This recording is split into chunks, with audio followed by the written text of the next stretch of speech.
Rebirth of Princess Love, Episode 5, Reborn for Love and Revenge. Story is in my library. Don't forget to read this story also. आपको बहुत पसंद आएंगी. जिद तो मेरी ही पक्की है. आफ्टर ऑल ऐसे ही नहीं, मैंने 320 मिलियंस लगाए हैं इसे खरीदने में. विशाल की गुरूर भरी आवाज और उसके इर्द गिर्द कुछ बड़े बड़े बिजनेस में आ गए. वो उससे उस स्टोन को उन्हें बेचने की जिद करने लग गए. विशाल ने वो स्टोन 150 मिलियन में खरीदा था और उन बिजनेसमैन ने उसे उस स्टोन के लिए तकरीबन 400 मिलियन तक के ऑफर किए. विशाल उसे बेचने ही वाला था कि शौर्या की आवाज उससे टकरा गई. भाई, अगर ये स्टोन अंदर से डार्क ग्रीन कलर का निकला तो क्या उसे 400 मिलियन से भी ज्यादा पैसे मिलेंगे? शौर्या जानबूझकर बोली और विशाल लालच में आ गया. नहीं, मैं नहीं बेचूंगा, मैं इसे और कट लगाना चाहता हूँ. विशाल ने ऑर्डर दी और शौर्या के ओठों के कोने ऊपर की तरफ उठ गए. जो बिजनेस में वह आए थे उन्होंने गुस्से से शौर्या को घूर कर देखा और विशाल से दूर हो गए. अगर शौर्या ये नहीं कहती तो आज वो 400 मिलियन में उस स्टोन को खरीद लेते और आगे उससे काफी प्रॉफिट कमाते. मगर एक अच्छी अपॉर्चुनिटी उनके हाथ से चली गई, वो भी शौर्या के वजह से. विशाल के कहने पर और एक कट उस स्टोन को लगा, लेकिन वो स्टोन अब भी लाइट ग्रीन कलर में था, जिससे सबकी उम्मीद थोड़ी सी लखा गई. विशाल भी जरा उदास ही हुआ और उसने हिम्मत करके एक और कट लगाने को बोल दिया और अब की बार उस स्टोन का कलर देखकर सबके सब हैरान हो गए और विशाल की किस्मत पर उन्हें तरस आने लग गया. जो बिजनेसमैन अब तक गुस्से से शौर्या को देख रहे थे वो अब दिल ही दी उसे थैंक यू कहने लग गए. ऐसा नहीं था कि वो स्टोन अब कीमती नहीं था, वो अब भी कीमती ही था. ले 400 मिलियन उस स्टोन के लिए बहुत हो जाते और जिस प्रॉफिट को ध्यान में रखकर वो उसे खरीदना चाहते थे वो प्रॉफिट वो कम नहीं सकते थे.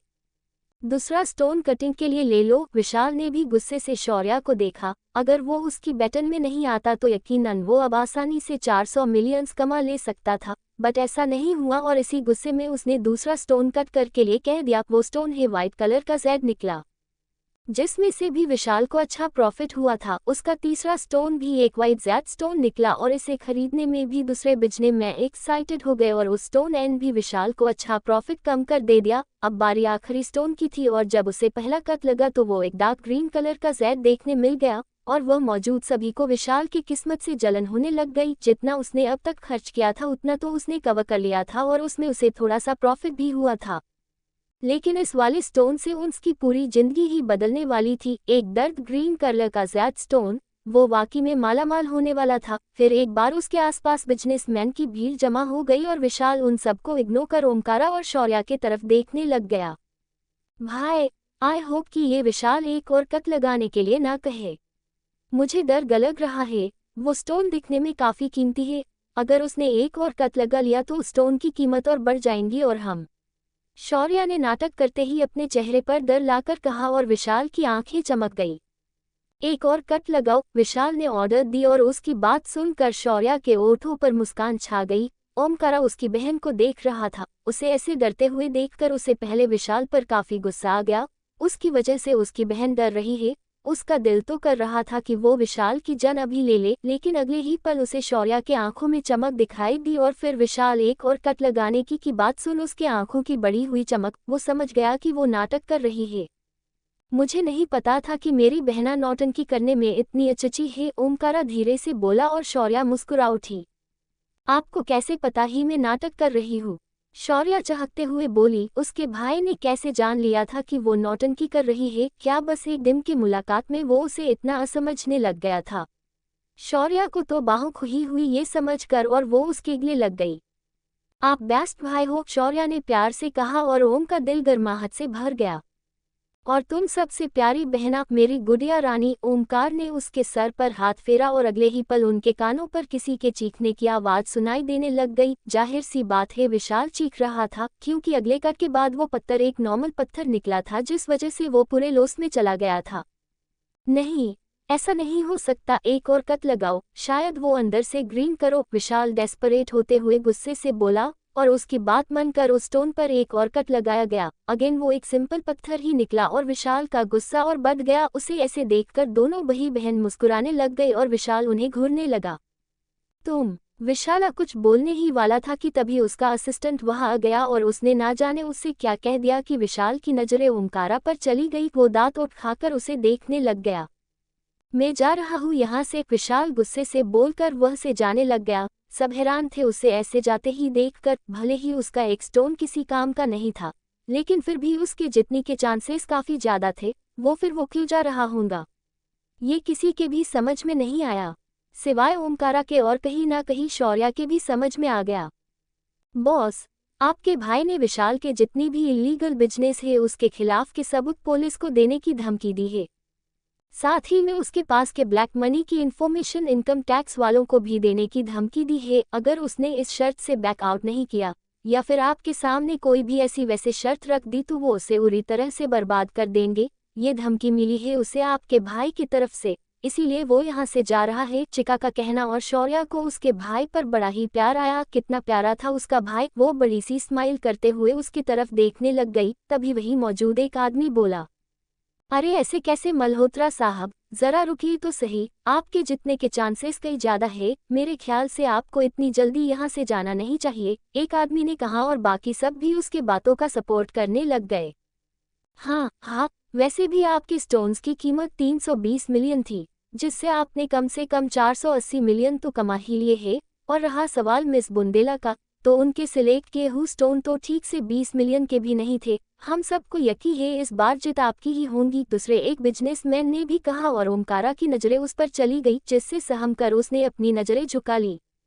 नहीं, कोई जरूरत नहीं है, ये फ्रेंडली शर्त थी जिसे अब मैं आगे बढ़ाना नहीं चाहता हूँ। वैसे भी मुझे आज जितना प्रॉफिट चाहिए था उतना प्रॉफिट नहीं हुआ है, सो मेरा मूड ठीक नहीं है और मैं यहाँ से जाना चाहता हूँ, विशाल ने कहा। और ओमकारा के ओठों पर डेविलिश स्माइल आ गई। मगर एक दूसरा बिजनेसमैन भी कुछ कहना चाहता था, लेकिन उसकी नज़र ओमकारा की स्माइल पर चली गई। अरु क्या हुआ होगा ये उसके समझ में आ गया। ओमकारा बुंदेला भले ही 25 साल का एक नौजवान लड़का था, लेकिन माफिया में उसकी पकड़ कहाँ तक थी इसका अंदाजा वह मौजूद सभी को था। सो किसी ने भी उसकी बात इतनी उठाकर नहीं पकड़ी।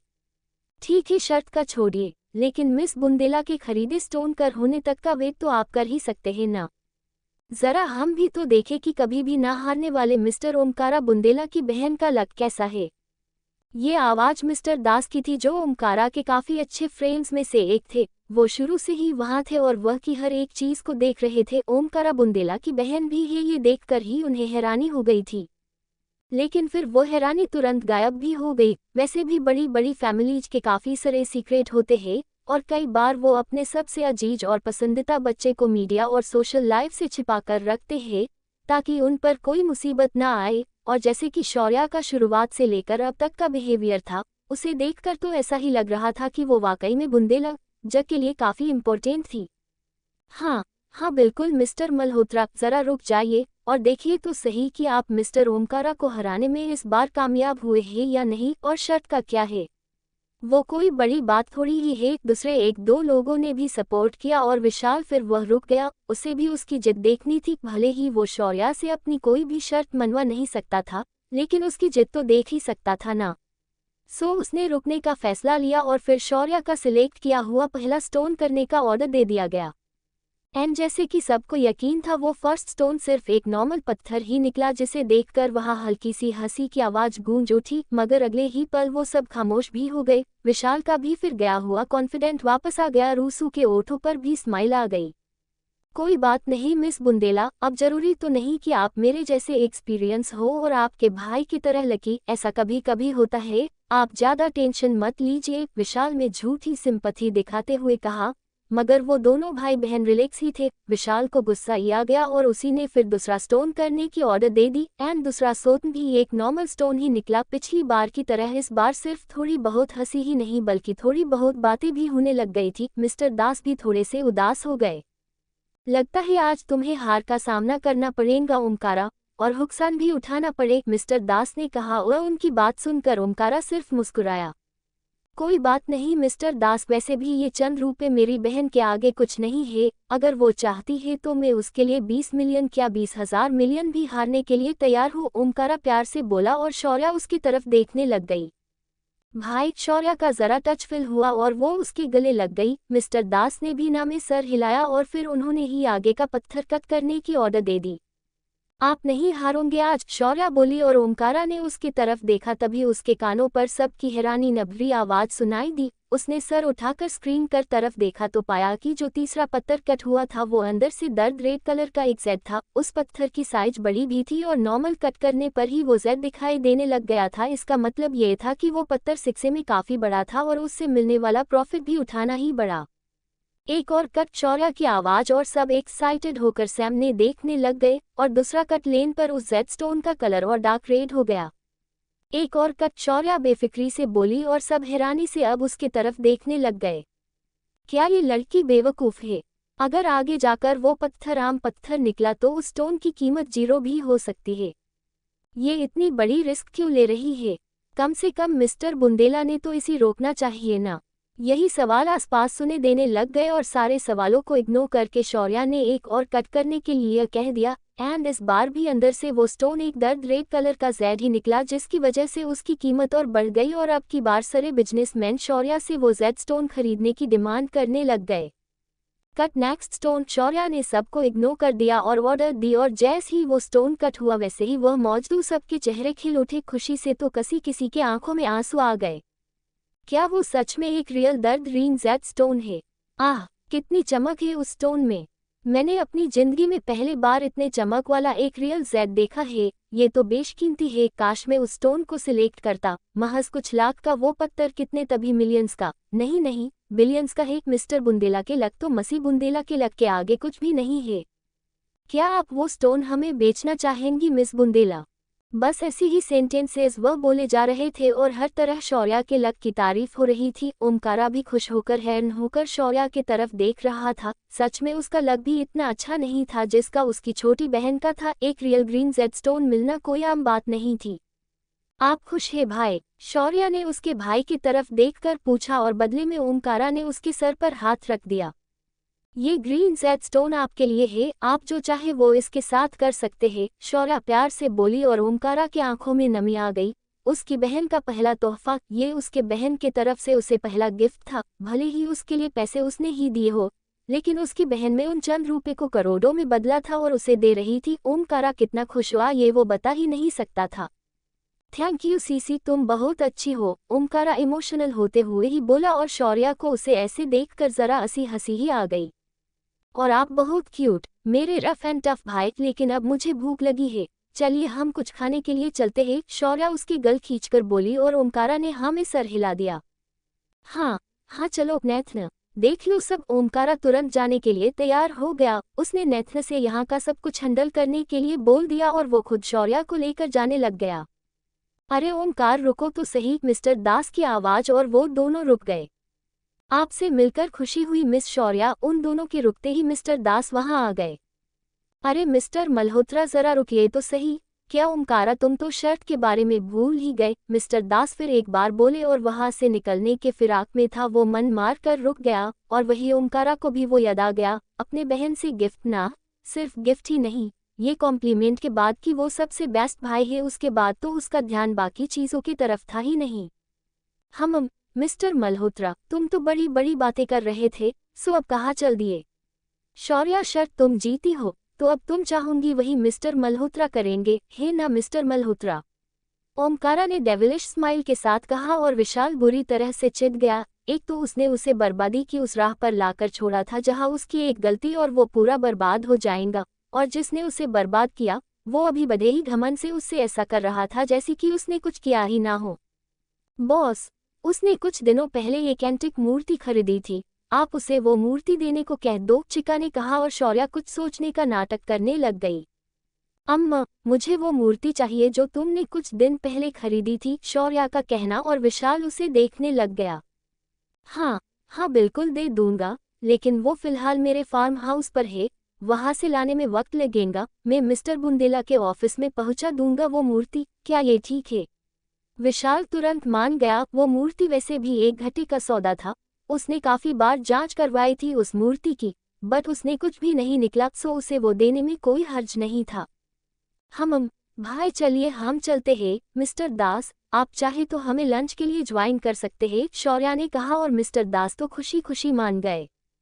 क्या उस मूर्ति में कुछ है मिस बुंदेला? मिस्टर दास ने एक्साइटमेंट से सवाल किया। नहीं, वो तो बस मैंने ऐसे ही उससे उस मूर्ति को मांग लिया। वैसे भी मेरे भाई ने उसे कहीं का नहीं छोड़ा, है ना भाई?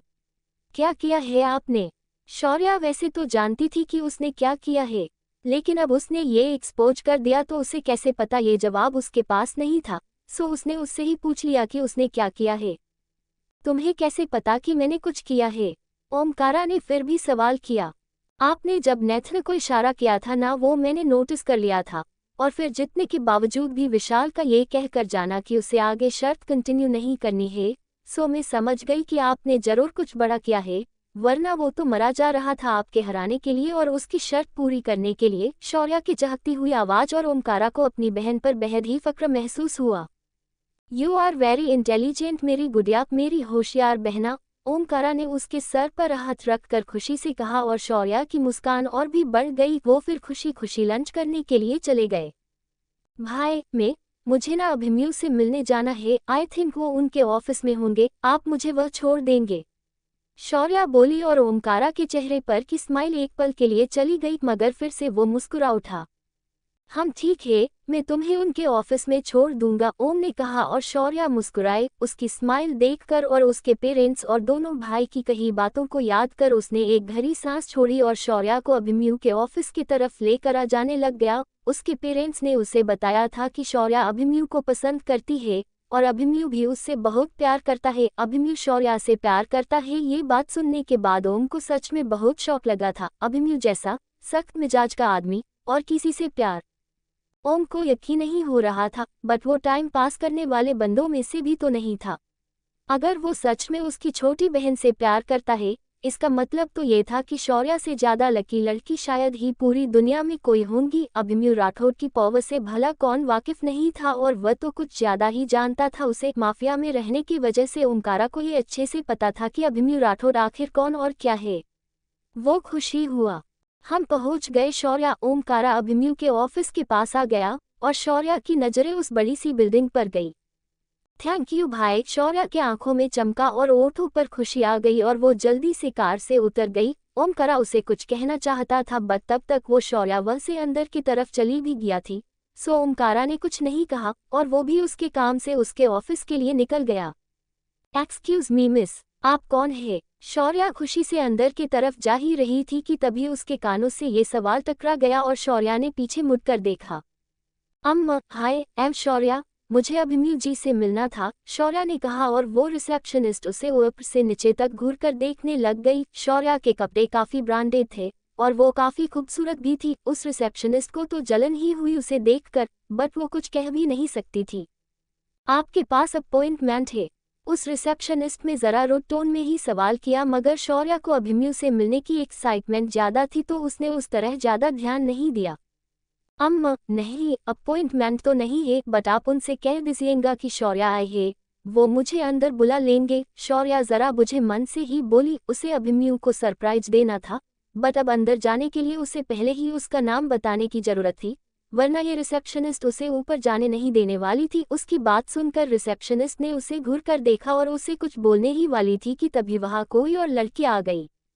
क्या हुआ? ये कौन में रीमा? एक लड़की की गुरूर से घमंड से भरी हुई आवाज और शौर्या का ध्यान भी उसके तरफ चला गया। रेड कलर का नीलेंथ वन पीस में वो काफी अट्रैक्टिव और खूबसूरत दिख रही थी। उसके ड्रेस और उसने पहनी हुई डायमंड ज्वेलरी से कोई भी बता सकता था कि वो काफी रिच फैमिली से बिलोंग करती है। शौर्या ने उसे नीचे से ऊपर तक घूर कर देखा और फिर चिका को आवाज लगा दिया, बट चिका ने उसे कोई रिस्पॉन्स नहीं दिया। शौर्या एक पल हैरान हो गई, मगर फिर उसने सामने की तरफ ध्यान दे दिया। मिस निया, गुड आफ्टरनून मिस निया, उस रिसेप्शनिस्ट ने रिस्पेक्टफुली उस लड़की को ग्रीट किया और शौर्या ने अपनी आंखें रोल कर दी। उन दोनों को इग्नोर करके वो वह से जाने ही लगी कि वो रिसेप्शनिस्ट फिर से उसके सामने आ गई।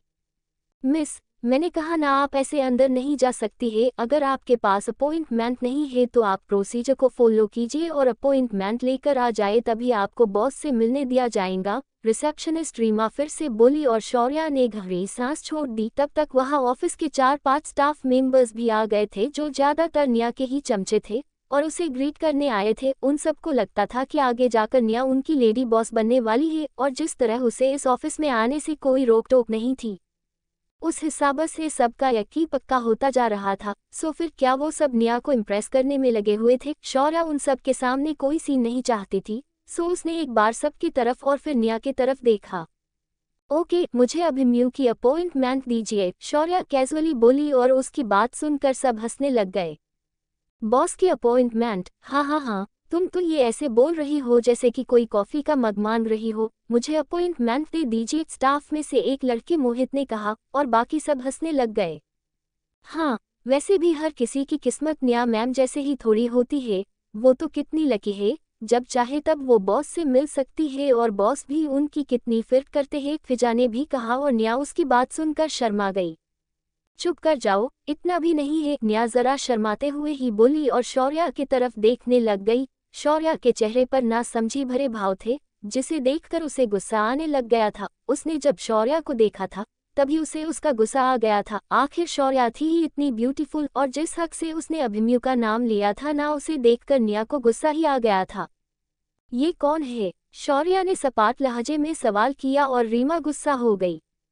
रिस्पेक्ट के साथ बात करो, ये हमारी होने वाली लेडी बॉस है, अभिमन्यु सर की मंगेतर, और वो जल्दी ही शादी के बंधन में बंधने वाले हैं। रीमा की आवाज और बस शौर्या को इतना गुस्सा आया कि उसकी हरी आंखें गुस्से से लाल होने लग गई। उसके मन के साथ किसी और का नाम जुड़ना, किसी और को उसकी मंगेतर कहना बर्दाश्त ही नहीं हुआ शौर्या से।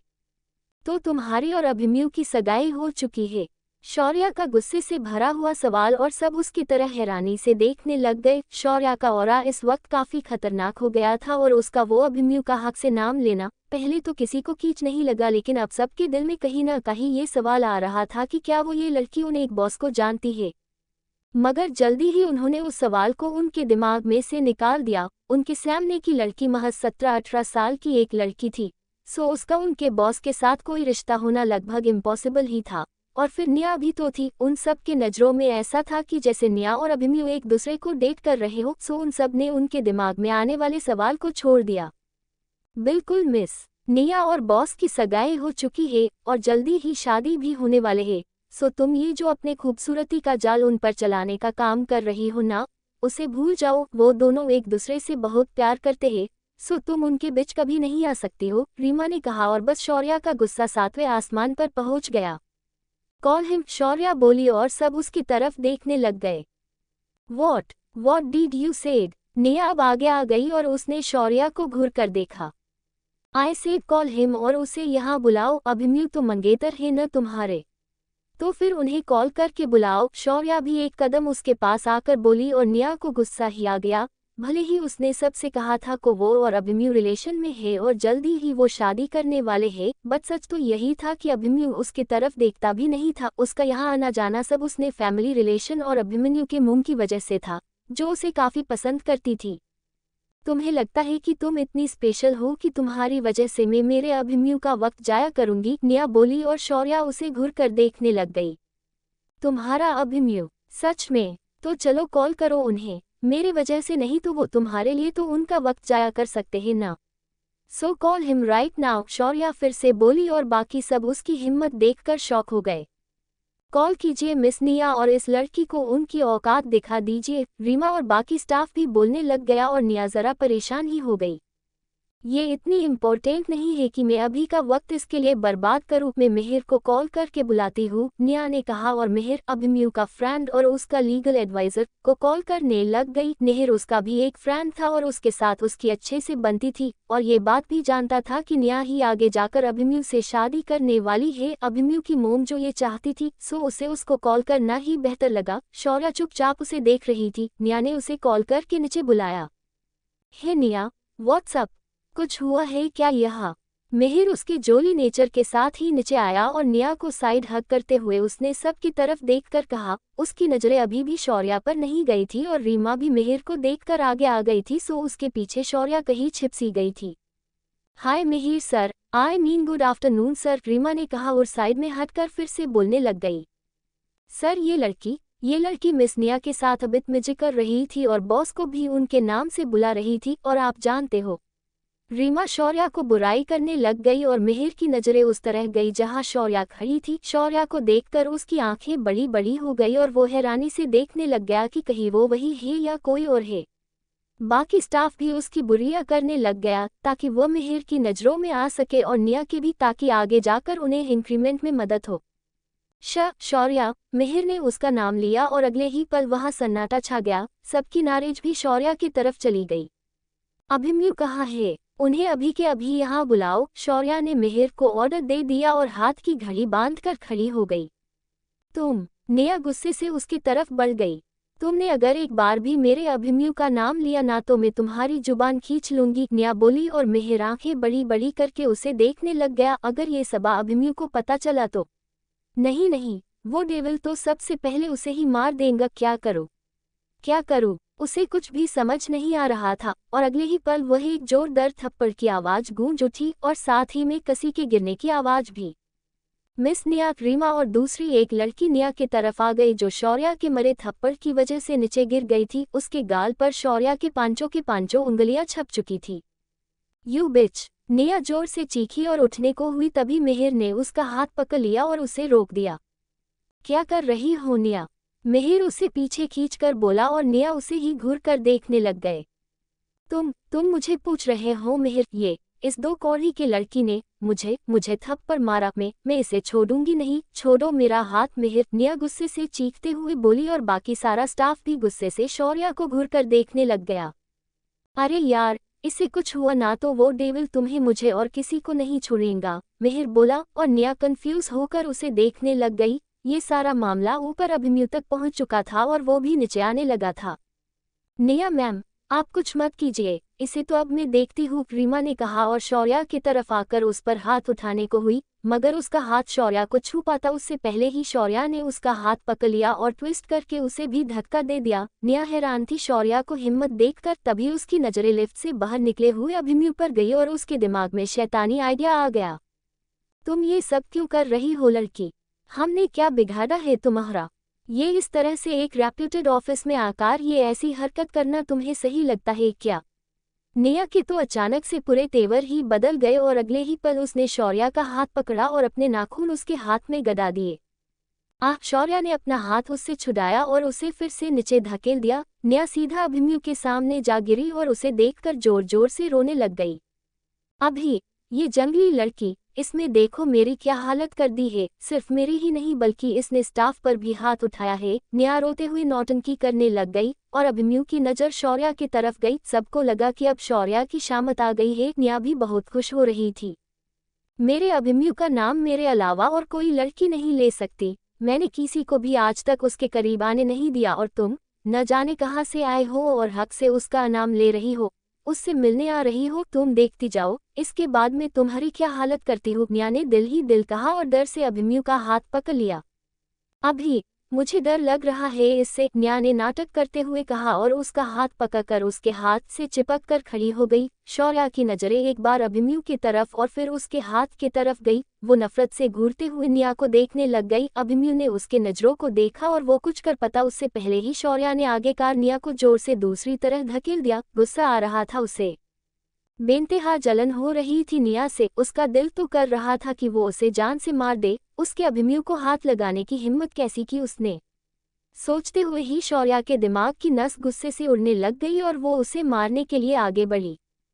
काम डाउन प्रिंसेस, शांत हो जाओ। अभिमन्यु ने उसे पीछे से अपने बाहों में भर लिया और उसकी कमर पर अपने हाथों को पकड़ कसकर उसे शांत करने लग गया। उसने आपको छुआ कैसे? एंड एक मिनट, आपने उसे अपने आप को छूने कैसे दिया? वो जो कह रही थी कि अब दोनों क्लोज रिलेशन में है, क्या वो सच है? शौर्या गुस्से से ही अभिमन्यु से पूछने लग गई। निया को थप्पड़ पड़ने की यही वजह थी। उसने शौर्या के करीब आकर उससे यही कहा था। जब सबका ध्यान मिहिर के तरफ था तब वो उसकी तरफ झुक गई थी और उससे बोली, तुम लड़की यहाँ से निकल जाओ वरना मैं तुम्हारा वो हश्र करूंगी कि तुम याद रखोगी। अभिमन्यु और मैं क्लोज रिलेशन में है और वो मेरे खातिर तुम्हें कहाँ गायब कर देंगे, तुम्हें पता भी नहीं चलेगा। निया के वो लफज और शौर्या ने गुस्से से उसे थप्पड़ मार दिया था। नहीं, हम कोई रिलेशन में नहीं है। और रहा सवाल उसके छूने का, वो इतने अचानक से मेरे करीब आ गई कि मुझे रिएक्ट करने का मौका ही नहीं मिला और मेरा पूरा ध्यान तो तुम्हार ही था ना, सो उसकी हरकत भी मुझे जल्दी समझ नहीं आई। I am sorry for that princess. Abhimanyu की शांत प्यार भरी आवाज और उसका लास्ट में सॉरी कहना, सब उसे हैरानी से देखने लग गए। क्या उनका डेविल बॉस नहीं था? जिसे सिवाय चीखने और गुस्सा करने के कुछ भी नहीं आता था, वो इतने प्यार से बात कर सकता है क्या? सच में कर सकता है क्या? और सॉरी, क्या उनके डेविल बॉस ने अभी अभी सॉरी कहा? सब बड़ी बड़ी आंखें करके उन्हें कतारफ देखने लग गए और तभी उन्हें कुछ रियलाइज हुआ, अभिमन्यु और शौर्या के करीबी क्या वो दोनों रिलेशन में है? और हाँ, तो मिस निया का क्या रिश्ता है बॉस के साथ? और हमने तो उस लड़की के साथ शौर्या के साथ क्या कुछ नहीं कर दिया? हरी ही वो अब डरने लग गए और एक्ट में भी उनके माथे से पसीना बहना शुरू हो गया। अभिमन्यु, क्या कह रहे हो तुम? हम दोनों की शादी होने वाली है, आंटी ने मुझे खुद कहा है। और तुम्हें भी तो कोई प्रॉब्लम नहीं था ना फिर? निया की हट हुई आवाज और उसे सुनकर शौर्या का शांत हुआ मूड फिर से गुस्से से भर गया। शौर्या उसे फिर से मारने को हुई और अभिमन्यु ने सीधा उसे अपनी बाहों में उठा लिया। प्रिंसेस, शांत हो जाओ, ज्यादा गुस्से या स्ट्रेस लेना तुम्हारे लिए यह सही नहीं है, अभिमन्यु प्यार से बोला और शौर्या उसे घूर कर देखने लग गई। उसने मुझसे कहा था कि वो तुमने कहकर मुझे कहीं गायबान करवा देंगी और मेरा बहुत बुरा हश्र करेगी, शौर्या बोली और अभिमन्यु समझ गया कि वह क्या कहना चाहती है। लियो, हंडल हर, अभिमन्यु ने ऑर्डर दिए। And what about this people, वो मुझे मारने के लिए आए थे और उनके कहे वर्ड्स। शौर्या आगे कुछ बोल पाती उससे पहले ही अभिमन्यु की आंखें डार्क हो गई और उसने सबके तरफ देखा। मिहिर, फायर देम ऑल और मेक श्योर कि उन्हें इस शहर तो क्या इस कंट्री में भी कहीं जॉब ना मिले एंड रास्ट यू कनो। अभिमन्यु का कहना और वो सब डर से कांपने लग गए। उन सब ने तो ये सब निया के लिए किया था ताकि उन लोगों को आगे जाकर इंक्रीमेंट मिल सके, लेकिन ये उन पर ही उलट गया। न सिर्फ उन्हें जॉब से निकाला गया बल्कि ब्लैकलिस्टेड भी किया गया था। वैसे भी राठौड़ ग्रुप से निकलने के बाद उन्हें कहीं और जॉब मिलना मुश्किल ही था, और ब्लैकलिस्टेड, वो सब रोने ही लग गए और अभिमन्यु से भिख मांगने लग गए। लेकिन उन सबको इग्नोर करके शौर्या को अपने बाहों में उठाकर लेते हुए ही अभिमन्यु लिफ्ट की तरफ चला गया। उसके केबिन में आकर अभिमन्यु उसे बुक शेल्फ की तरफ लेकर चला गया और एक बुक उसके साइड से हटाकर उसने अपने थंब इम्प्रेशन से वहां का सीक्रेट डोर ओपन कर दिया। अभिमन्यु की नजरें शौर्या पर गई। उसे लगा था कि इस सीक्रेट डोर को देखकर उसने चेहरे पर कोई एक्सप्रेशन आएंगे, मगर शौर्या उसकी तरफ अब भी गुस्से से ही देख रही थी। नीचे से लेकर ऊपर तक आने तक उसके एक्सप्रेशन जरा से भी चेंज नहीं हुए थे और वो लगातार उसे गुस्से से घूरे जा रही थी। सॉरी, अभिमन्यु प्यार से बोला और शौर्या ने अपना मुंह फेर लिया। ना जाने कैसे इतने कम दिनों में अभिमन्यु उसके लिए इतना इम्पोर्टेंट बन गया था कि उसे किसी और लड़की के साथ देखना तो दूर, सोचना भी शौर्या को बेइंतहा गुस्सा दिला रहा था। जल रहा था उसका दिल, बहुत बुरी तरह से जल रहा था। मुझे अब से बात नहीं करनी है, शौर्या मुंह फेरते ही बोली और उसके आंखों में नमी छा गई। प्रिंसेस, अभिमन्यु के दिल में भी दर्द हुआ उसके आंखों में नमी को देखकर और उसने उसे सीने से लगा लिया। जल्दी ही वो स्टेयर चढ़कर ऊपर आ गए जहां अभिमन्यु का पेंट हाउस था। उस फ्लैट के बारे में बहुत ही कम लोग जानते थे, जिसमें अब शौर्या भी थी। अभिमन्यु ने उसे नीचे उतारा और उससे कुछ कहने ही वाला था कि शौर्या उससे दूर जाने लग गई। Princess, you are hurting me, Abhimanyu बोला। उसका दूर जाना बर्दाश्त ही नहीं हो रहा था उससे। नो आई एम नॉट, बाकी मैं खुद हट हूँ, मन आप मेरे है, सिर्फ मेरे। और वो लड़की, वो आपको उसका कर रही थी, कह रही थी कि आप दोनों क्लोज रिलेशन में है और उसका आपको छूना। एक मिनट, ये कोट उतारिए आप, शौर्या कहते ही आगे आए वह उसका कोट उतरने लग गई। अभिमन्यु ने भी जो वो कर रही है वह सब करने दिया। शौर्या ने कोट उतारा आकर डस्टबिन में फेंक दिया। दोबारा आप इसे नहीं पहनोगे, समझे आप? शौर्या ने धमकी दी और अगले ही पल वो फिर से अभिमन्यु के बाहों में कड़ी हो गई, गुस्से से कहो या फिर डर से। लेकिन शौर्या की बॉडी कांप रही थी। उसे जितने ड्रग्स दिए गए थे वो फिर से अपना असर दिखाने लग गए। नशा लगना जितना आसान होता है ना, उससे कई गुना ज्यादा मुश्किल होता है उस नशे की आदत छुड़ाना।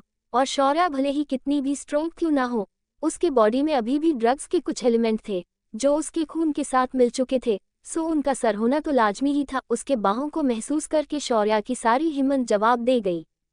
बहुत तरसी हूँ रिश्तों के लिए मन, और मेरी जिंदगी में आए हुए सबसे पहले सच्चा और अच्छा रिश्ता आप हो। आपसे मैंने प्यार के मायने सीखे हैं और अगर आप ही मुझसे दूर हो गए तो मैं अपने आप को संभाल नहीं पाऊंगी, मन में मर जाऊंगी आपके बिना, आपके साथ में बिना, शौर्या ने रोते हुए कहा। और उसकी मरने की बात सुनकर अभिमन्यु गुस्सा हो गया। प्रिंसेस, तुम्हें तुम्हारी मन की करने दे रहा हूँ, इसका मतलब ये नहीं कि तुम अपने खिलाफ कुछ भी बुरे लफ्ज बोलो। फिर एक बार तुमने मरने के बाद की ना, तो आई स्वेयर तुम मेरी वो साइड देखोगी। जो मैं तुम्हें कभी नहीं दिखाना चाहता हूँ। और रहा सवाल मेरा, तो लिख कर ले लो, अभिमन्यु राठौड़ सिर्फ तुम्हारा है, सिर्फ तुम्हारा। मिस शौर्या बुंदेला, अभिमन्यु ने उसके आंखों में धकेल कर कहा और अगले ही पल अपने ओंठ उसके ओठों से जोड़ दिए। वो गुस्से से, शिद्दत से, जुनून से उसके ओठों को चूमने लग गया और उसे यकीन दिलाने लग गया कि जितना वो उससे जुड़ चुकी है ना, उससे कई गुना ज्यादा वो भी उससे जुड़ चुका है। हर बार की तरह ये किस सॉफ्ट नहीं थी, बल्कि डोमिनेटिंग भरी हुई थी। ये किस रफ थी जिसमें सिर्फ जुनून ही था, एक ऐसा जुनून जिससे अभिमन्यु राठौड़ उसकी प्रिंसेस से कह रहा था कि वो सिर्फ उसका है और उसका ही रहनेगा।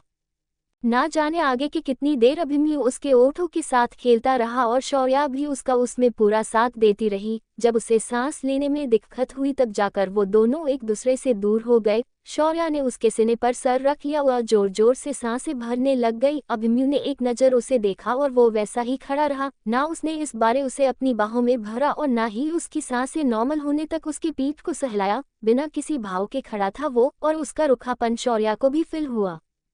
आई एम सॉरी, शौर्या धीरे से बोली और अभिमन्यु ने उसे अपने आप से दूर कर दिया। लियो, तुम्हारी मैडम को यहाँ से लेकर जाओ और बुंदेला पैलेस छोड़ दो, अभिमन्यु ने कॉल करके लियो से कहा और शौर्या की तरफ पीट करके खड़ा हो गया। मुझे नहीं जाना है, शौर्या जिद करते हुए गुस्से से बोली और अभिमन्यु ने उसे घूर कर देखा।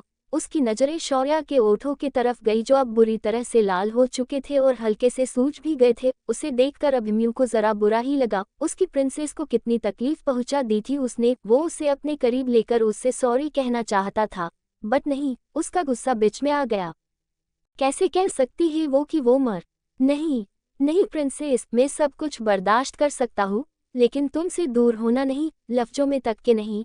और तुम तो वहां जाने का कह रही हो जहां से कोई वापस लौट कर नहीं आ सकता है। भले ही तुमने ये पहली बार कहा है, बट मैं तुम्हें इसकी सजा दूंगा और ऐसी दूंगा कि फिर से कभी तुम्हारे ओठों पर ये लफ्ज ही ना आए। अभिमन्यु दिल ही दिल बोला और फिर एक बार उससे नजरें फेर कर खड़ा हो गया।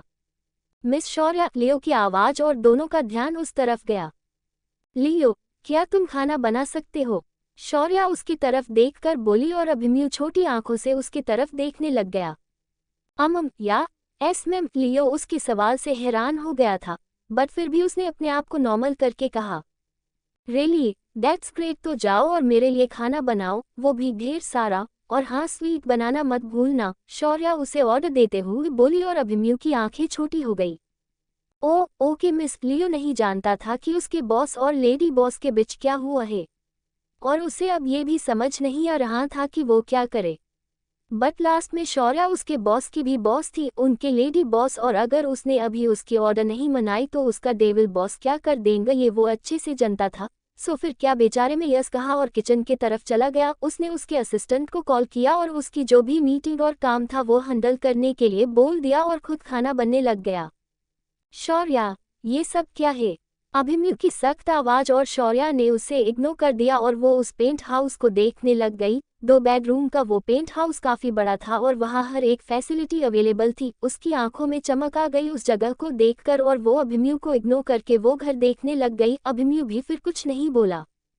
उस बड़े से लिविंग रूम और उसका इंटीरियर इतना अच्छा था कि शौर्या हर एक चीज को छूकर देखने लग गई। वह का फर्नीचर, डेकोरेटिव आइटम जिन्हें देखकर लग रहा था कि वो स्पेशल ऑर्डर पर बनाए गए हैं। वहां से आगे जाकर उसकी नजरें स्विमिंग पूल पर गई और उसके आंखों में चमक आ गई। बट फिर कुछ सोचकर उसने वहां के दोनों बेडरूम देखने के लिए चली गई। उसे ऐसे जाता हुआ देखकर अभिमन्यु की आंखें छोटी छोटी हो गई। शौर्या की पानी के लिए कितनी क्रेजी है उसे पता था, और वो ये भी जानता था कि पूल देखने के बाद उसे कंट्रोल नहीं होता था और वो स्विमिंग के लिए पानी में उतरती ही थी। बट फिर अब वो ऐसे क्यों चली गई? अभिमन्यु के दिमाग में सवाल चलने लग गए और रूम में से शौर्या झांकते हुए उसे देखने लग गई। बड़े मुझे इग्नोर करने वाले, शौर्या ने डेविल स्माइल करते हुए खुद से ही कहा और अंदर कमरे में चली गई। वो कमरा कम और स्टडी रूम ज्यादा लग रहा था। हर तरफ बुक्स ही बुक्स थी वहाँ, जिसमें ज्यादातर मेडिकल की बुक्स थी। शौर्या ने सब देखा और फिर दूसरे कमरे में आ गई। वो बेडरूम देखकर शौर्या की आंखें छोटी हो गई। छी, कितना बोरिंग रूम, कैसे कलरफुल होने चाहिए। और यहाँ देखिए मिस्टर बोरिंग की रूम वही ब्लैक, व्हाइट और ग्रे कलर में ही है। शौर्या ने मुंह बना लिया। उसे वो तीनों कलर बिल्कुल पसंद नहीं थी, क्योंकि उसकी पूरी जिंदगी उन्हीं तीनों कलर्स के बीच ही बीती थी। वो व्हाइट कलर के लैब और ब्लैक कलर का आउटफिट बस ये पहने थे उसने अपने पूरी जिंदगी में। सो वो कलर देखकर उसका मुंह बन गया। उसकी नजरें अभिमन्यु के बड़े से पोर्ट्रेट पर गई, जिसमें वो बड़ा ही हैंडसम और डैशिंग लग रहा था। और जू चलक भी उस फोटो में हर बार की तरह उसने फॉर्मल ना पहनकर टी शर्ट और जीन्स पहनी थी, और वो उसे बड़ी ही जच रही थी। शॉर्ट स्लीव्स में से दिखते उसके बाइसेप्स, हाईलाइट होते हुए उसके एब्स, और सबसे बढ़कर उसके वो मेसी बाल। उफ, उसे देखकर तो शौर्या की सांसें ही ऊपर नीचे होने लग गई, और दरवाजे में से उसे देखते हुए अभिमन्यु के ओठों के किनारे ऊपर की तरफ मुड़ गए। खुद का उस पर इतना असर होता हुआ देखकर वो उसे पहली बार उसके लुक्स पर घमंड होने लग गया। क्या देख रही हो? अभिमन्यु ही फिर अंदर आ गया, और उसकी अचानक आई हुई आवाज सुनकर शौर्या जरा सी सहम ही गई। बेचारी उसे ही देखने इतनी बीजी थी कि उसके आने का एहसास ही उसे नहीं हुआ। आपके लुक्स को, आप कितने हैंडसम लग रहे हो फोटो में, लेकिन रियल में तो आप बिल्कुल बोरिंग लगते हो मिस्टर बोरिंग, शौर्या ने उसके गले में हाथ डालकर कहा। और अभिमन्यु ने उसकी बात सुनकर बुरा सा मुंह बना दिया, जिसे देखकर शौर्या जोर जोर से हंसने लग गई। बड़ी हंसी आ रही है ना तुम्हें? और क्या कहा मिस्टर बोरिंग? हम बताओ तुम्हें कि ये मिस्टर बोरिंग क्या कर सकता है? अभिमन्यु चीरते हुए बोला, और शौर्या ने उसके गले पर की अपनी पकड़ कस ली और उसे थोड़ा सा नीचे झुकाया। क्या कर सकता है ये मिस्टर बोरिंग? उसके नजरों से नजरें मिलाकर शौर्या ने शरारती लहजे में कहा, और अभिमन्यु उसे देखता ही रह गया। उसे जो शौर्या मिली थी, उस शौर्या में और इस वाली शौर्या में जमीन आसमान का फर्क था। हाँ, मगर उन दोनों शौर्या ने एक बात कॉमन थी, उनकी हिम्मत, जिस वजह से अभिमन्यु को उससे प्यार हो गया था। शौर्या उसे ऐसे खुद में खोया हुआ देखकर मुस्कुराई, और अगले ही पल उसने उसे धक्का दे दिया। वैसे आपने बताया नहीं कि मिस्टर बोरिंग क्या करेंगे? शौर्या खिलखिलाते हुए फिर से शरारती लहजे में बोली, और अगले ही पल अभिमन्यु उसे पकड़ने के लिए उसके करीब आया। बात शौर्या को उसका मूव समझ में आ गया, और वो बचकर एक साइड हो गई। प्रिंसेस, अभिमन्यु ने घूरते हुए उसे पुकारा, और शौर्या हंसते हुए यहाँ से वहाँ भागने लग गई। अभिमन्यु भी उसे पकड़ने के लिए उसके पीछे भागने लग गया, और कुछ ही देर में वो कमरा उन दोनों की हंसी की वजह से गूंज उठा। शौर्या हंसते ही उसे चिढ़ाते हुए आगे भाग रही थी, वो वही अभिमन्यु भी उसे ऐसा देखकर बड़ा ही खुश हो रहा था और उसके पीछे भाग रहा था। क्वेल भेल ही शौर्या एक्टिव थी और पकड़ में नहीं आ रही थी, बट अभिमन्यु के लिए उसे पकड़ना इतना मुश्किल नहीं था। बट फिर भी उसकी खुशी के लिए वो जानबूझकर उसे पकड़ नहीं रहा था। हाँ, अब मैं थक गई और बस मुझे से और दौड़ा नहीं जाएगा। शौर्या एक जगह रुक गई और लंबी लंबी सांसें भरने लग गई। थक गई थी वो दौड़कर। अभी तक उसकी बॉडी उतनी रिकवर नहीं हुई थी जितनी असली शौर्या की बॉडी स्ट्रॉन्ग थी। उसने थोड़ा सा दम खाते हुए कहा, और अभिमन्यु ने उसे अपनी बाहों में उठा लिया। उसे लेकर वो बेड की तरफ आया और उसने उसे बेड पर बिठाया। तुम ठीक तो हो ना प्रिंसेस? अभिमन्यु फिक्र से उसके माथे पर का पसीना पोंछते हुए बोला, और शौर्या ने हाँ में सर हिला दिया। उसे अपने पास बिठाकर शौर्या पीछे के पीछे बेड पर गिर गई और हंसने लग गई। अभिमन्यु भी फिर उसके पास बैठ गया और वो भी हंसने लग गया। ये मोमेंट दोनों के लिए भी बहुत खास था। शौर्या ने पहली बार अपनी जिंदगी में इतनी मस्ती की थी, और अभिमन्यु उसे फिर एक बार उसके बचपन जीने के लिए मिला था, या फिर यूँ कहे कि वो भी पहली बार ही उसके जिंदगी में इतना हंस रहा था। अब भी नाराज है आप मुझसे? शौर्या उसकी तरफ देखकर बड़ा ही मासूम सा चेहरा करके मासूमियत से बोली। उसे एक बात पता चली थी, और वो ये थी कि उसकी इस मासूम शक्ल को देखकर कोई भी उसे माफ कर सकता है। ये एक्सपीरियंस कई बार आया था अभिमन्यु के साथ भी, और उसके भाइयों के साथ भी। उसकी इस मासूम सी शक्ल पर वो सब कुछ भूल गए थे, और इसी बात का फायदा शौर्या ने इस बार भी उठाया। मैं तुमसे नाराज कभी नहीं हो सकता हूँ प्रिंसेस, और जब तुम इतनी मासूम शक्ल करके इतने मासूमियत से बोलोगी तब तो बिल्कुल भी नहीं। अभिमन्यु लेटे हुए ही उसकी तरफ देखने लग गया और उसके गाल हल्के से खींचकर बोला, और शौर्या मुस्कुरा उठी। दोनों की नजरें एक दूसरे पर ही टिकी हुई थी और दोनों शिद्दत से एक दूसरे को देख रहे थे। सॉरी, अभिमन्यु ने धीरे से उसके ओठों को छू कर बोला और प्यार से उन्हें सहलाया। आज गुस्से में उसने उसके प्रिंसेस को उसने हट कर दिया था, जिसका गिल्ट उसे अब महसूस हो रहा था। सॉरी की कोई जरूरत नहीं है मन, शौर्या प्यार से बोली, और अभिमन्यु ने उसे अपने बाहों में भर लिया। प्रिंसेस, जो चाहे वो करना, लेकिन प्लीज अपने बारे में कभी भी कुछ बुरा मत कहना और ना ही खुद को कुछ होने देना। तुम्हारे बिना तुम्हारा मन नहीं रह सकता है। मुझे अपनी पूरी जिंदगी तुम्हारे साथ बितानी है, अभिमन्यु बोला। और उसकी बात सुनकर शौर्या ने उसके ओठों पर ओठ टिका दिए। फिर एक बार वो दोनों किस में खो गए, बट इस बार की उनकी किस उतनी ही सॉफ्ट और प्यार भरी थी। लियो ने किए हुए मैसेज से वो दोनों होश में आ गए और शौर्या उसके सीने पर सर रख कर लेट गई। चलो खाना रेडी है, लियो ने मैसेज किया है, अभिमन्यु फोन देखकर बोला और उसने लियो को मैसेज करके वहां से जाने के लिए बोल दिया। हम शौर्य आलसी होकर बोली और उसके सीने पर सर रखकर अपनी आंखें बंद कर ली। भूख नहीं है क्या? अभिमन्यु उसके सर को सहलाते हुए बोला। मैंने लंच किया था, सो तुसी ही भूख है, शौर्य ने जवाब दिया और अभिमन्यु मुस्कुरा उठा। सो भूख लगी है, ये रीजन था यहाँ रोकने का, अभिमन्यु का कहना, और शौर्य ने अपनी बदतसी दिखा दी। और नहीं तो क्या, वरना आपने तो मुझे भेजने की पूरी तैयारी कर दी थी। शौर्य ने जैसे ही कहा वैसे ही अभिमन्यु को उस पर बड़ा ही प्यार आ गया। सॉरी, और हाँ, आगे भी अगर मैं कभी गुस्से में हट होकर तुम्हें जाने को कहूँ ना, तो तुम ऐसे ही मेरे पास रुक जाना प्रिंसेस, एंड आई प्रोमिस, अगर कुछ रीजन से तुम मुझसे गुस्सा हो गई और तुमने मुझे जाने को कहा, तब उस वक्त में भी जाने के बजाय ऐसी ही कोई भी बहाने बनाकर तुम्हारे पास तुम्हारे साथ रुक जाऊंगा, अभिमन्यु बोल। और शौर्य ने उसके हाथ में हाथ देकर उसे प्रोमिस कर दिया। फ्रेश होकर वो दोनों बाहर आ गए और उनकी नजरें पूल साइड के टेबल के पास गई, जहां लियो ने सब कुछ बहुत अच्छे से सजा कर रखा हुआ था। अभिमन्यु ने ही उसे खाना वहां रखने को बोला था, क्षमा का वक्त था, सो अभिमन्यु के कहने पर लियो ने सैंडविच, पास्ता, ये दोनों चीजें ही बनाई थी, और बाकी के कुछ स्नैक्स, पेस्ट्री, वो सब कुछ नीचे कैंटीन से मंगवाए थे, साथ ही में कॉफी भी। इतना सब कुछ, आई मस्ट से लियो बहुत अच्छा है, और ये इतनी प्यारी डेकोरेशन, वाओ।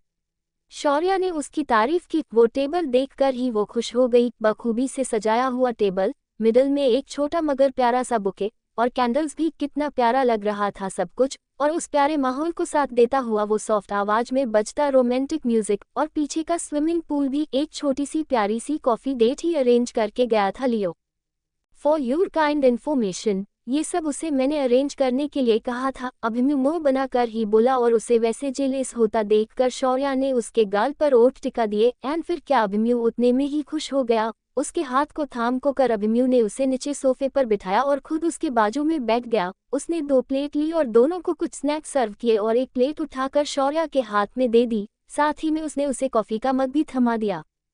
हम एक ही मग से कॉफी पियेंगे, शौर्य खुश होकर बोली, और अभिमन्यु ने हाँ में सर हिला दिया। वे, ये तो उसके लिए रिवार्ड था, तो वो क्यों भला मना करता एक को में कॉफी पीने के लिए।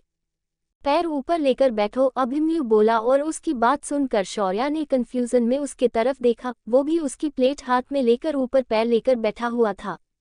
बट क्यों? और अगर प्लेट और मग दोनों एक साथ हाथ में रखेगी तो खाएंगे कैसे? शौर्य कंफ्यूज होकर बोली।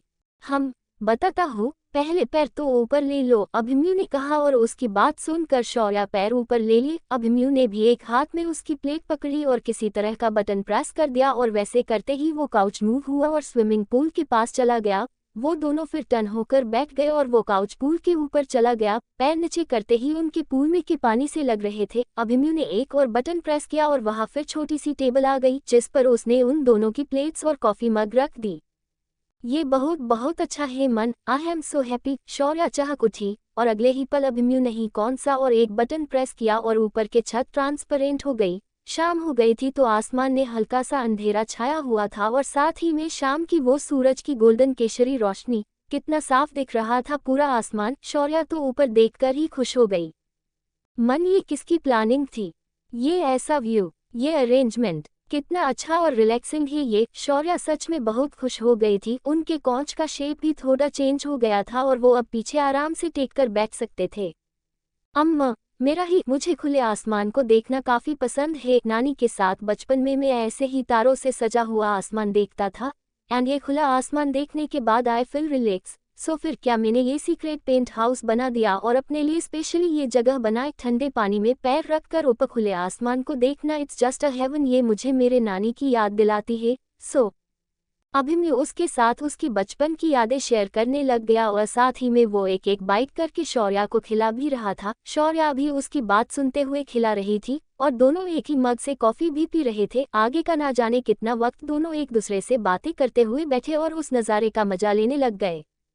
योजक चिन्ह, वही दूसरी और बुंदेला हाउस में ओमकारा बड़ा चढ़ाकर उसके दोनों भाइयों को आज उसने कैसे शौर्य के साथ वक्त स्पेंड किया और शौर्य ने क्या क्या किया ये बताया। हर लफ्ज में वो सिर्फ शौर्य की ही तारीफ कर रहा था और अपने दोनों भाइयों को जलाने के लिए बार बार ये कह रहा था कि शौर्य ने उससे कहा कि वो दुनिया का बेस्ट भाई है, और जो ज़ैड स्टोन्स उसने उसे दिए थे उसे फ्लॉन्ट करना तो वो बिल्कुल भी नहीं भूला, और क्या शिवाय और रुद्राय जल जलकर राख हो गए। वेल यही हाल मृणाल जी और संजीव जी का भी था। उनके छोटे बेटे ने उनसे उनकी बेटी छीन ली थी, और सिर्फ छीनी ही नहीं थी तो उसके साथ इतना टाइम भी स्पेंड किया था, और उससे शौर्या से सबसे पहले गिफ्ट उसे ही, ओमकारा को ही मिला था। ये जेलेस होना रुद्राय और शिवाय में उसके पेरेंट्स से ही आई थी। तुम्हें शर्म नहीं आती ओम, हमारी छोट बहन से गिफ्ट लेते हुए? हमें तो उसे गिफ्ट देने चाहिए, मगर देखिए तो मोम ये है कि उससे गिफ्ट ले रहा है। शिवाय ने चिढ़कर ओम की बंद बजाने के हिसाब से कहा। और फिर क्या मृणाल जी गुस्सा हो गई? उन्हें बस एक बहाना चाहिए था ओम से गुस्सा होने का, जो उन्हें मिल गया। भाई, मैंने नहीं मांगा उससे, प्रिंसेस ने ही मुझे दिया है। ओम ने कहा ही था कि मृणाल जी उसे डांट लगाने लग गई, और बहती गंगा में संजीव जी, शिवाय और रुद्राय ने भी हाथ धो दिया, मतलब उसे डांट लगा दी। दुनिया के सामने cruel mafia king Omkara Bundela उसके घर में उसके मोम डैड और दोनों बड़े भाइयों से डांट खा रहा था। हो गया आप सबका, ओम जरा गुस्से में ही बोला, और चारों उसे और घूर कर देखने लग गए। आप सबको पता है, मैं ना वो जो जेड प्रिंसेस ने मुझे दिया है ना, उससे हम सब के लिए कुछ ना कुछ बनाने वाला था, स्पेशली आपके लिए मोम, एक प्योर ग्रीन जेड से बना हुआ नेकलेस, और आप सब के लिए भी कुछ ना कुछ, ताकि हमारी प्रिंसेस की तरफ से आया हुआ पहला गिफ्ट हम सबको मिल सके। बट नहीं, आप सबको तो वो चाहिए ही नहीं, सो मैंने अपना मन बदल दिया। वेट, ओमकारा ने कहा और शिवाय के असिस्टेंट को कॉल कर दिया। योगेश, मैंने जो आज जेड क्रिस्टल तुम्हें भेजा है ना, और सब के लिए जो डिज़ाइन बनने बोले हैं वो कैंसिल कर। क्या कर रहे हो भाई, फ़ोन मुझे दो। ओमकारा बोल ही रहा था कि शिवाय ने उसके हाथ से फ़ोन ले लिया, और ओमकारा उससे वो लेने जता उससे पहले ही रुद्राय ने उसे पकड़ लिया। कोई ज़रूरत नहीं है कैंसिल करने की योगेश, तुम उस क्रिस्टल से अच्छी ज्वेलरी बनाओ, और हाँ, मैं श्योर करना कि उससे सबसे पहले 2 नेकलेस बनाओ जो हमारी अब तक के सबसे बेस्ट डिज़ाइन होंगी, और फिर अगर क्रिस्टल बचा तो हमारे लिए कुछ ना कुछ बना लेना। शिवाय ने जल्दी से और कुछ इंस्ट्रक्शन दिए और कॉल कट कर दिया। भाई, ओमकारा ने घूरकर शिवाय को देखा, और शिवाय मुस्कुराकर उसके पास आ गया। अरे मेरा छोटा भाई, मेरा सबसे अच्छा भाई, तुम किसी आइलैंड को खरीदने का सोच रहे हो ना, और शायद उसमें कुछ प्रॉब्लम भी आ रही है। सॉरी यार, पहले उससे दूर रहा, लेकिन आई प्रॉमिस कल सुबह तक सबको क्लियर हो जाएगा और तुम्हें वो आइलैंड मिल जाएगा। हे ना डैड, शिवाय ने उसे लालच दी, जो कि ओम को समझ में आ गई, बट फिर भी उसने कुछ नहीं कहा। पागल थोड़ी ही था इतना बड़ा मिलता आइलैंड ठुकराने के लिए। ठीक है, लेकिन रुद्राय भाई, आपके पास वो पेंटिंग थी, वो ना मेरे कलेक्शन में बहुत जचेंगी, अगर आप यूं करो। मैं क्या कह रहा हूँ? ओमकारा ने अपनी बात अधूरी छोड़ दी, और रुद्राय उसे घूरकर देखने लग गया। ठीक है, दे दूंगा। रुद्राय बुझे मन से और गुस्से से ही वो तस्वीर देने के लिए तैयार हो गया, और ओमकारा की लालची नज़र उसके मोम डैड की तरफ चली गई, और फिर क्या उसने उन दोनों से भी रिश्वत ले ली, और वो दोनों भी मान गए। वैसे डैड, आपको नहीं लगता कि शौर्या के साथ सबसे पहले टाइम स्पेंड करने का नंबर हमारा था? शिवाय ओम को घूरते हुए ही बोला। नहीं, मुझे लगता है कि तुम दोनों से भी पहले हम दोनों का खुद के और मृणाल जी की तरफ इशारा करके का नंबर था। संजीव जी भी ओमकारा को घूरते हुए ही बोले। मेरे पास मत देखिए आप दोनों, और इतना ही बहना के साथ टाइम स्पेंड करना है तो जाए, और उस अभिमन्यु को बोलिए कि हमारी बहना हमें वापस दे दे। यार, दोपहर से वो उसके साथ है, अब तो रात भी हो गई, उसे अब तो जाना चाहिए था। ओमकारा ने उन चारों का ध्यान खुद पर से हटाकर अभिमन्यु पर लगा दिया, और वहां से पतली गली पकड़कर खिसक लिया। पता चला उन्हें अभी अभी आए हुए गुस्से की वजह से उसका पूरा प्रॉफिट उसके हाथ से निकल जाए। अम्मा, अभिमन्यु शिक में भूल कैसे गई? संजीव हमें ना अभिमन्यु को और उसके पूरे फैमिली को घर पर बुलाना चाहे देने के लिए। कितने दिन हो गए राठौड़ फैमिली से मिले हुए, उनके साथ मिलना भी हो जाएगा और डिनर भी हो जाएगा। मृणाल जी जरा खुश होते हुए ही बोली। मोम, आपको नहीं लगता कि हमारी बहना को सबसे पहले उसकी अपनी फैमिली से मिलना चाहिए, ना कि उसके होने वाले ससुराल वालों से? एक तो पहले ही हमें हमारी बहना के साथ वक्त बिताने को नहीं मिल रहा है, और पता चला कि जैसे ही राठौड़ फैमिली को उसके बारे में पता मालूम हुआ तो वो उसे अभी के अभी बहू बनाकर लेकर चले जाएंगे, और हमारी बहना हमारे हिस्से और भी कम आ गई। रूथ की जेलेसी भरी बात, और सब मुस्कुरा उठे। राठौड़ फैमिली भले ही दुनिया के लिए बड़ी ही स्ट्रॉन्ग और स्ट्रिक्ट हो, लेकिन बुंदेला जब बहुत अच्छे से जानते थे कि वो कितने स्वीट है। हम बात तो सही ही कह रहे हो तुम। फिर संजीव, हम ना सिर्फ अभिमन्यु को ही कल डिनर पर बुलाते हैं, और हम ना शौर्या को लेकर कल शॉपिंग पर जाएंगे ताकि डिनर की अरेंजमेंट भी कर सके। हमारी प्रिंसेस को ढेर सारी चीजें दिला भी सके और उसके साथ टाइम भी स्पेंड कर सके, क्या कहते हो? मृणाल जी ने प्लान बनाया और संजीव जी कुछ कहते उससे पहले ही शौर्या के दोनों बड़े भाई शिव और रुद्र जोर से नहीं कहकर चीखे। क्यों नहीं? मृणाल जी और संजीव जी एक साथ? क्योंकि कल शौर्या मेरे साथ जाएंगी। शिव, शौर्या कल मेरे साथ जाएंगी। रुद्र दोनों एक साथ ही बोले और फिर एक दूसरे को घूर कर देखने लग गए। रुद्र, मैं बड़ा हूँ और बहना कल मेरे साथ जाएंगी शॉपिंग, मूवी और फिर घूमने भी, शिव ने रोब जताते हुए कहा और रुद्र उसे घूर कर देखने लगा। बिल्कुल भी नहीं ब्रो, और आप सिर्फ मुझसे कुछ ही मिनट्स बड़े हो, सो इस हिसाब आप मुझ पर रोब नहीं चला सकते। बाकी सब मामलों में चलेगा, लेकिन प्रिंसेस के मामले में तो बिल्कुल भी नहीं। मैं ही कल शौर्या को लेकर घूमने जाऊंगा और उसे मेरे हॉस्पिटल भी लेकर जाऊंगा और मेरी पेंटिंग का कलेक्शन दिखाने भी, रुद्र ने कहा और वो दोनों उस बात पर झगड़ने लग गए। क्या हो रहा है यहाँ? और आप दोनों इस तरह से लड़ क्यों रहे हो? शौर्या की आवाज और सबका ध्यान उस तरफ चला गया। तुम अकेली आए हो क्या? अभिमन्यु भाई ने तुम्हें ड्रॉप नहीं किया? ओमकारा का सवाल और उसके सवाल में का पॉजिटिवनेस देखकर शौर्या मुस्कुराई। भाई, उन्होंने ही मुझे यहाँ छोड़ा है और उन्हें एक कॉल आया था, इस वजह से वो अंदर नहीं आए। बट आप दोनों क्यों लड़ रहे हो शिव भैया? रुद्र भाई, शौर्या ने ओमकारा को जवाब दिया और बारी बारी उसके दोनों बड़े भाइयों की तरफ देखा। गुड़िया, तुम क्या कल मेरे साथ? शिव पूछने ही वाला था कि क्या वो उसके साथ कल घूमने आएंगी, उससे पहले ही मृणाल जी ने उसे रोक लिया। शिव चुप कर जाओ, मृणाल जी ने उसे रोका और शौर्या की तरफ देखकर मुस्कुराई। तुम्हारा आज का दिन कैसे बीता शौर्या? क्या तुमने आज एंजॉय किया? मृणाल जी शौर्या के पास आकर उसका हाथ पकड़ कर बोली। बहुत अच्छा था आज का दिन मम्मा, हमने बहुत एंजॉय किया। आप जानती हो ओम भाई ना मुझे। शौर्या उन्हें सब बताने लग गई और फिर उसने अभिमन्यु को कैसे तंग किया और अभिमन्यु ने कैसे उसे सरप्राइज दिया, वो सब कुछ बताने लग गई। वो सब कुछ खुशी खुशी बता रही थी और वो चेहरों आदमी, शौर्या के डैड और उन सके तीनों भाई जी ने ये बातें सिर्फ और सिर्फ वेस्ट ऑफ टाइम लगती थी, वो आज अच्छे से सुन रहे थे। अम्मा, शौर्या बच्चू, क्या तुम मेरे साथ कल हॉस्पिटल आ जाऊंगी? अभिमन्यु भी कल हॉस्पिटल आने वाला है और हम बाहर घूमने भी जाएंगे, क्या तुम आओगी ना मेरे साथ? रुद्र ने वाटक पर अपनी बात कही और अगले ही पल शौर्या ने जोर जोर से हाँ में सर हिला दिया। हाँ भाई, मैं चलूंगी, मैं जरूर चलूंगी। शौर्या का कहना और रुद्र की खुशी सातवें आसमान पर पहुंच गई तो वही बाकी के तीनों, शिव, मृणाल जी और संजीव जी उदास हो गए। बट शौर्या के देखने के पहले ही उन्होंने उनका चेहरा सीधा कर दिया।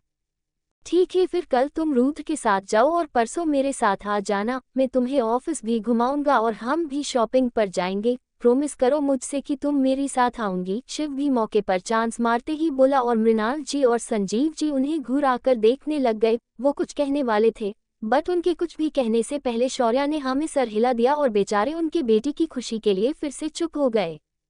मम्मा, फिर उसके कल मैं आप दोनों के साथ टाइम स्पेंड करूंगी। शौर्या ने उनके एक्सप्रेशन देख लिए थे जिन्हें समझकर उसने ही प्रॉमिस कर दिया कि उसका कल वो उनके साथ स्पेंड करेगी और फिर क्या वो दोनों की खुशी बहुत ही बढ़ गई। हमारी प्यारी समझदार बेटी, मृणाल जी ने उसे गले से लगा लिया और संजीव जी ने फिर उन दोनों को, तीनों भाइयों ने भी उन तीनों को गले लगाकर उनके फैमिली हक को पूरा किया और फिर वो हंस पड़े। उन सब के साथ थोड़ी बातें करने के बाद और मस्ती करने के बाद शौर्या ऊपर उसके कमरे में आ गई। चिका फ्रेश होने के बाद शौर्या ने पहले उसे आवाज और अब की बार उसे चिका का रिस्पॉन्स मिल गया। कहाँ चली गई थी तुम चिका? मैं तुम्हें दोपहर से कांटेक्ट करने की कोशिश कर रही हूँ, तुमने जवाब क्यों नहीं दिया? शौर्या ने बैक टू बैक सवाल किए और चिका ने उबासी ले ली। चिका, भूलो मत कि तुम एक सिस्टम हो, सो ये आलस एंड ऑल, ये सब तुम्हें नहीं आना चाहिए। शौर्या का कहना और चिका तुरंत बोली, बॉस, भले ही मैं एक सिस्टम हूँ बट अभी मत भूलो कि आपने मुझे बिल्कुल किसी लड़की की तरह ही बनाया है। सो भले ही मैं जानती हूँ कि मैं कोई इंसान नहीं हूँ, उसके बावजूद ही मुझ में हर एक मजहरे किसी टीन एज गर्ल के जैसे ही है। और हाँ, आज मैं आपके ही कम में बीजी थी। चिका मुंह फुलाकर बोली और शौर्या को याद आया कि उसने किस तरह से चिका के फीचर्स को डिजाइन किया था। हम ओके, बट क्या कम कर रही थी तुम? शौर्या ने सवाल किया। आपको और आमिर बनने के रास्ते ढूंढ रही थी मैं, और वो मुझे मिल भी गए। एक कंपनी है जिसे हैकर की जरूरत है, किसी ने उनके नए सॉफ्टवेयर का पूरा डाटा चुरा लिया है जिसे वापस उन्हें पाना है, वो भी जल्द से जल्द, और जो भी ऐसा करेगा उसे वो कम से कम 10 करोड़ रुपए देंगे। सो क्या आप यह काम करेगी बॉस? चिका ने सवाल किया और शौर्या ने हाँ में सर हिला दिया। 10 करोड़ सच में कम नहीं थे, सो उसने उस प्रोजेक्ट को लेने के बारे में सोचा। ओके, उनसे कांटेक्ट करो, मैं उनसे बात करूंगी, शौर्या ने कहा। चिका से सिर्फ वो ही बात कर सकती थी और उसे वो ही सुन सकती थी। To be continued.